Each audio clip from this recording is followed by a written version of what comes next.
ilaahay baa mahadle akhyaarta halkan isugu timid yeedhidda anigaa lahaa soomaaliduna waxay tahay ninkii dadka u yeedhay baa hadalka bilaaba ayaanu kacay maanta saacad ku dhow kowdii meelaha waxaa la ii keenay baaq dhallinyaradiinan uu hogaaminayo cabdikariim axmed mooge oo iminka ahaa musharaxii ugu codka badnaa magaalada hargeysa ee dhigay rikoord aan hore loo dhigin u malayn maayo inuu jiro murashax yurub iyo meel way adduunkaaba cod intaa leeg keligii helaa oo kale miidiyaha ka dalbaday waxaan doonayaa arrintaa oo xaqii codbixiyaashii la doortay la hor taagan yahay in cadaalad ahaan ugu soo dhex galo marka anoo taa ka jawaabaya isla saacaddiiba waan raadiyey inaan helo oon ku idhaahdo diyaar baan ahay ina kale mar haddaad baaq dee hawada iso marsan anigu idiin soo marinayo baaqa hawada ii kale anugu tiwatirkan idiin soo marin maayo miiran idiin soo marin maayo ii kaalay aan ku wada hadal leh arrintaasay ku timid marka koowaad aada iyo aad ayaan idiin soo dhoweynaya waxaan idinku hambalyeynayaa isaga iyo raggii la kaambangaray ama la socdoba guushaa weynaa gaadheen waxaa kaloo hambalyeynayaa dhammaan shacabka somalilan meelay joogaanba da' kasta rooliya caruur sheekh iyo shariif miyo magaalo rag iyo dumar qurba joog sida wanaagsan ee niyad samaanta aynu doorashadii u gallay dadku markay niyad samaadaan ee calooshoodu isu fayowdahay wax wada qabsanayaan ilaahayna wuu gargaaraa ilaahayna wuu nagu gargaarayo waa doorashadii gaari shil galay oo dad ku dhinteen mooyaane aan wax dhibaatay ka dhicin taasina awood aynu leenahay maaha ilaahay baa inagu gargaaro nuga mahadnaqaynaa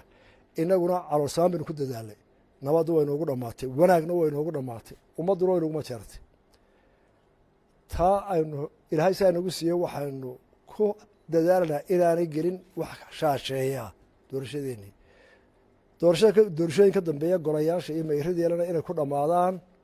si turxaan la-aanah oo wixii yimaadaba la qaboojiyo waxaan aad uga xumahay inaanu ku dadaalnay in hablahaas doorashada qayb ka helaan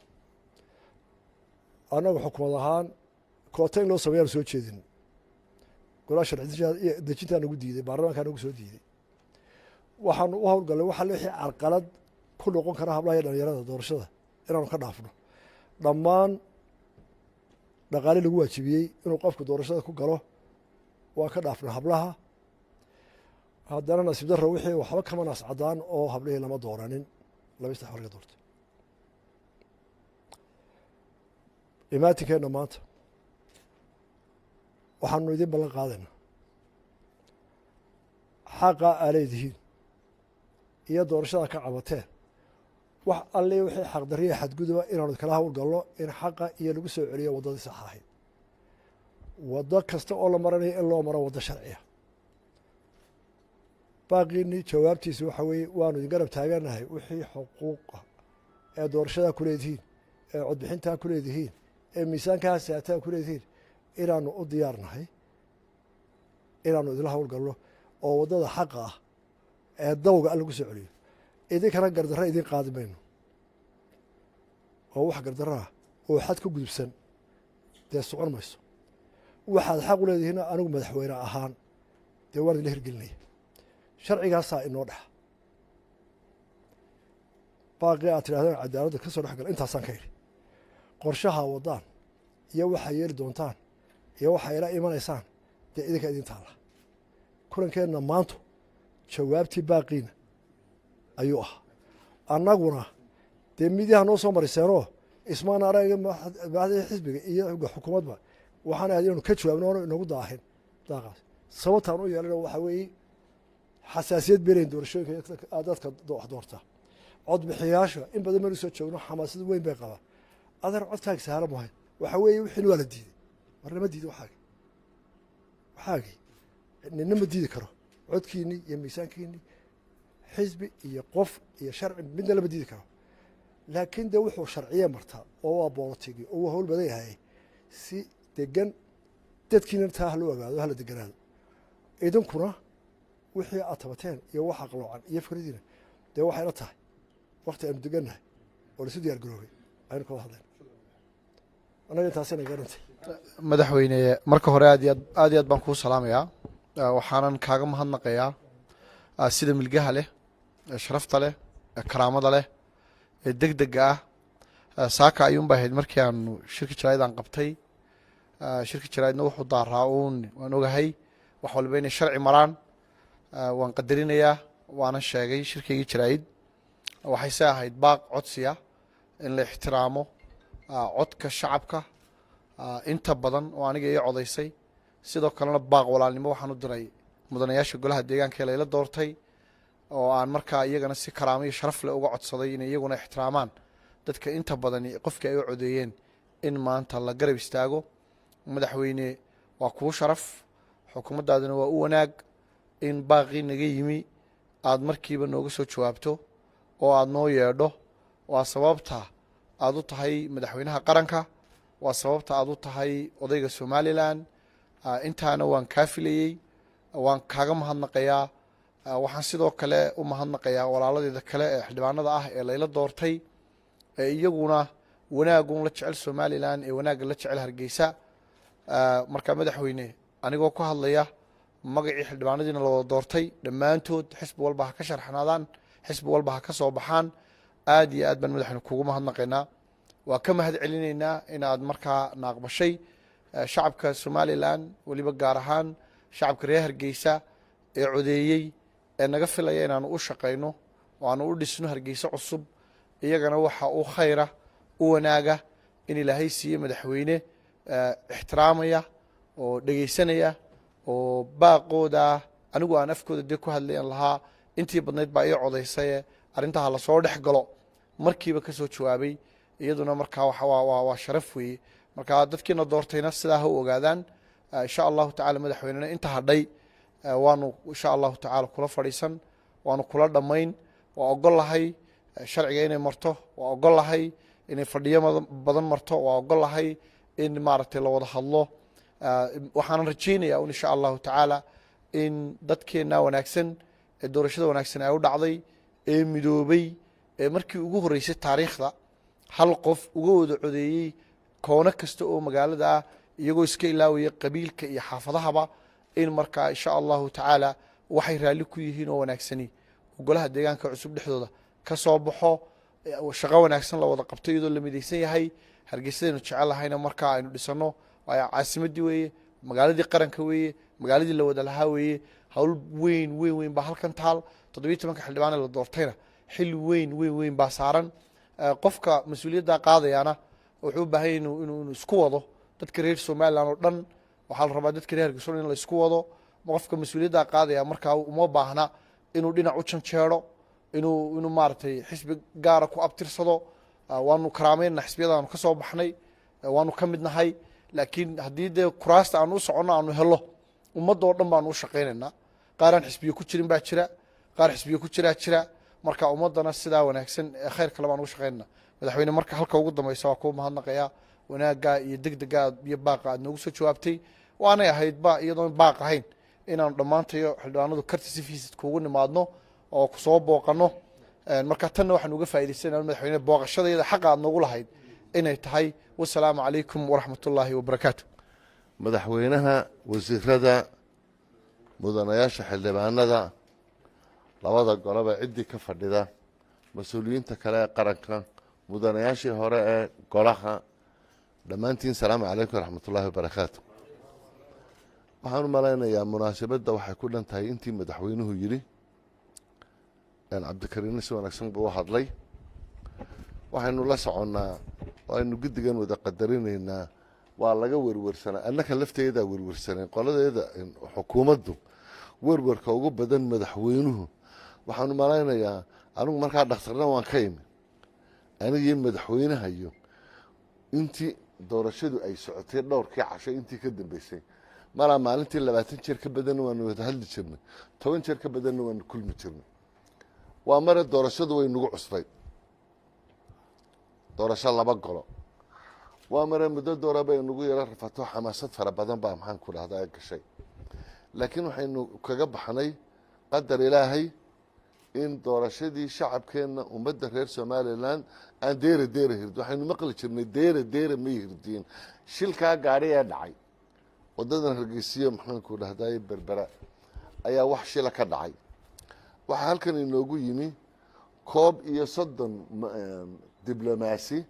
oo dowlada ka socda oo ay 8 safiiro dowlada waaweyn yihiin inta kalena safiir ku-xigeen iyo diblomaasiyiin ay yihiin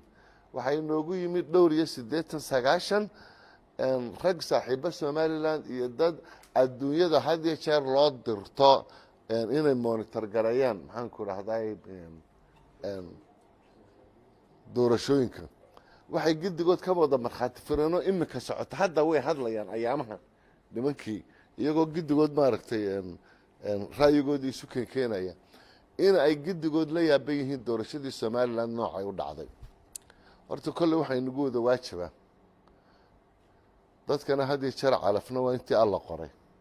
waxaynu u baahanay inaynu ilaalino doorashada wax fara badan baa somaliland inoogu siyaadiyey inaynu ilaalino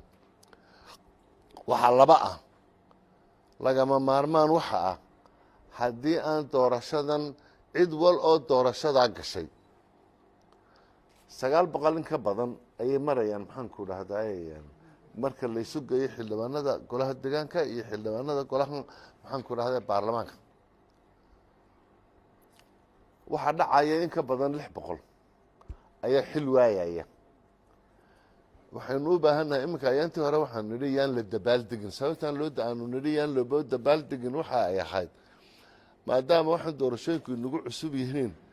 nina wuu guulaystay oo dabaaldeg buu u baahan yahay nina de wuu dhacay wixii uu haystay baa ka raacay effortkiisii baa ka raacay marka xoogaa shimbira waaqleen buu u qaadanayaa ninka kale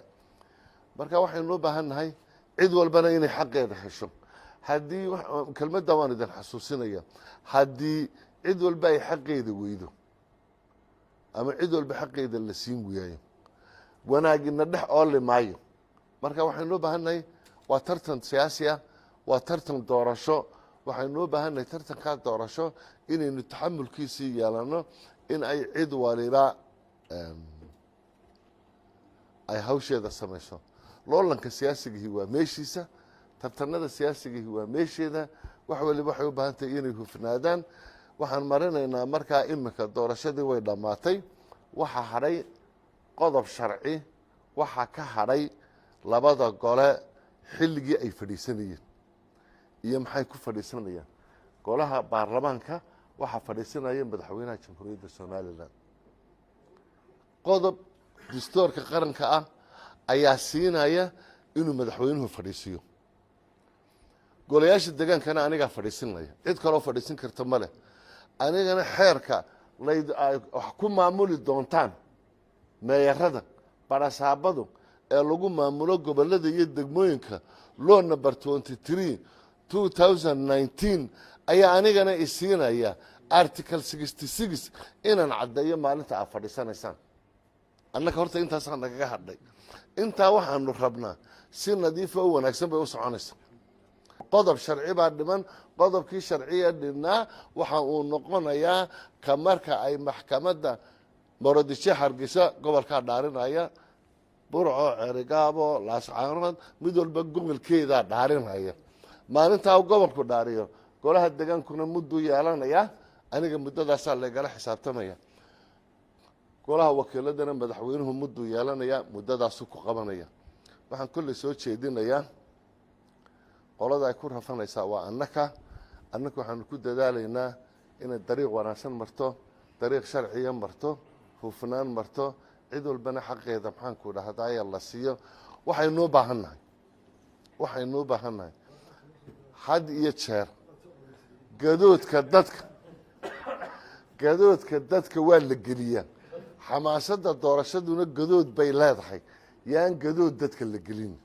taan ka wada ilaalin dadka yaynaan gadoodin waayo waxa weeye anigu waxaan doonaya inaan kursi ku fadhiyo haddaan kursiga doonaya inaan ku fadhiyo kusii ciyaaro miyay soconaysaa miyaan ku fadhiyaya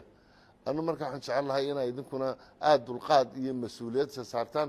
annagana waxaa nagu waajibay inaanu ilaalino mas-uuliyadda sharciyeed ee golayaasha hawshooda lagu maamulayo cabdikariin iyo dhallinyarada maxaanku idhahday taageeraysa aad iyo aad baan usoo dhaweynayaa aad iyo aad baan u hambalyeynayaa kuwa kalena waan hambalyeynaynaa ilaahay guul ha inooga wada dhigo gidigeenna aan dadaalo anigu meeyar kastoo la doorto waan xukumaya un ama kulmiye ha ka soo baxo ama wadani ha ka soo baxo ama ucud ha ka soo baxo ciddii wax garan weyda khasabay inta aniga sharcigaa idinka hadhay diyaar baan anigu ahay in aad toos xafiiska igu timaadaan diyaar baan ahay haddaa wax ka garan weydaan inaan commissionka idinla tago diyaar baan u ahay haddii aad madaxweynaha u baahataan inaan madaxweynaha de isla mar ahaanta cabdikariinna waxaan ilaalinayaa nabadgelyadiiyo gadood in la sameeyana de waan kasoo horjeeda ila wasiirkii daakhiligaana hayala yaabina dee hadhowta de marmar baan qadaadka idin qabanaya dee haddii gadood soo baxo marka waxaan jecelahay intaanay intaasiba inaga soo hirgelin in aynu isku dubaridno wada shaqaynta iyo maxaanku dhahdaayay waxyaalahan telefon baan isu soo diri karnaa waynu isu iman karnaa waxbaa la dareemi karaa dareemadana waan sixi karnaa aan dareemada saxno yaan miidiyaha waxba la isu marinin aynu wada xidhiidhno aynu ka sheekayno sidaynu hawshan u dhammaynayno aad iyo aad baa umahadsan